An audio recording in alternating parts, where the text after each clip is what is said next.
Hello friends, ఎలా ఉన్నారు? నేను మీ Saritha. Welcome back to our channel Saritha's vlogs.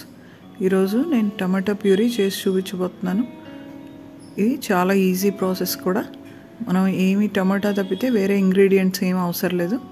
ఇక్కడ నేను 1.5 kg to 2 kgs టమాటా తీసుకున్నాను. వాటిని ఇలా కొంచెం పెద్ద ముక్కలుగా కోసుకోవాలి. దీని మధ్యలో ఉన్న గ్రీన్ పార్ట్ తీసేసుకుని టమాటాని బట్టి మనం పీసెస్ కోసుకుందాం. ఇక్కడ నేను పెద్ద టమాటా కోస్తున్నాను. పీస్ వచ్చేసి మనకి ఈ మాత్రం సైజు ఉంటే సరిపోతుంది. వాటన్నిటిని ఇలా కోసుకుని మిక్సీ జార్లో వేసుకుని బ్లెండ్ చేసుకుందాం. ఈ టమాటో ప్యూరీ ఫైన్గా ఉండాలి. అంటే మనం బ్లెండ్ చేసుకునేటప్పుడు ముక్కలు ఏమీ లేకుండా ఫైన్గా బ్లెండ్ చేసుకోవాలి. కొంచెం లిటిల్ బిట్ వాటర్ వేసుకోవచ్చు, ఒక 1/4 కప్ అలాగా. అప్పుడు మనకి చక్కగా తిరుగుతుంది అండ్ ఫైన్గా బ్లెండ్ అవుతుంది. ఇక్కడ నేను 2 jars ప్యూరీ చూపిస్తున్నాను మీకు. 2 jars ప్యూరీ 1 jarలో పోసి చూపించాను. వడపోసుకుందాం.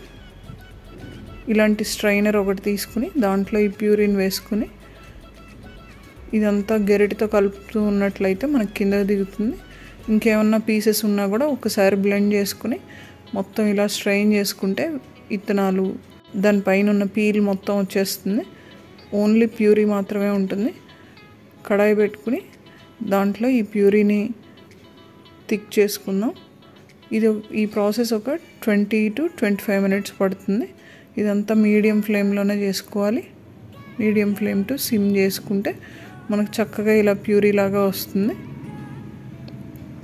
అంటే కొంచెం థిక్ అవుతుంది అన్నమాట. పైకి చిందకుండా ఉండటం కోసం మూత పెట్టి ఇలా ఉడికించుకుందాం. చూడండి, ఇలా అయినప్పుడు మనం తీసేయచ్చు. ఆరిపోతే ఇంకా కొంచెం థిక్ అయిపోతుంది కదా, కాబట్టి ఈ స్టేజ్లో ఉన్నప్పుడు తీసేద్దాం. తీసి వీటిని 1 to 2 hours చల్లారబెట్టుకోవాలి. తర్వాత మన ఇష్టం వచ్చినట్టు స్టోర్ చేసుకోవచ్చు. అంటే క్యూబ్స్ లాగా కానీ లేదంటే జార్లో కానీ ప్రిజర్వ్ చేసుకోవచ్చు.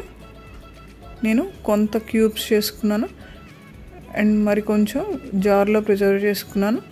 ఈ క్యూబ్స్ అయితే నేను డీప్ ఫ్రిడ్జ్లో పెట్టుకుని ప్రిజర్వ్ చేసుకున్నాను. ఈ మిగిలింది జార్లో పోసేసుకుని నార్మల్ ఫ్రీజర్లో పెట్టుకున్నాను. చూసారా ఎంత రెడ్గా ఉందో? మనం తీసుకున్న టమాటాలను బట్టి కలర్ వస్తుంది అండ్ చాలా యూస్ఫుల్గా ఉంటుంది. టమాటాలు కుళ్ళిపోకుండా మనం ఈ ప్రాసెస్ చేసుకుంటే ఎప్పుడు కావాలంటే అప్పుడు యూస్ చేసుకోవచ్చు.